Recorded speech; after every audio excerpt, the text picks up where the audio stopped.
Ayan po, nilagari ko po yung aming tubo ng aming lababo at barado.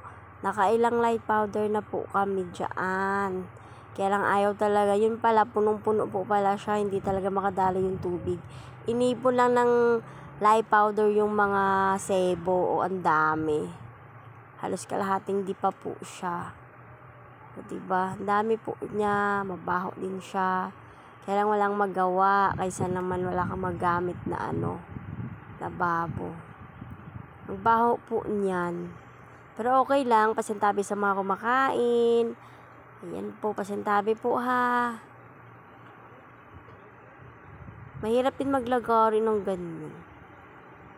Masikip kasi po yung lababo na. Pero okay na din, ayan.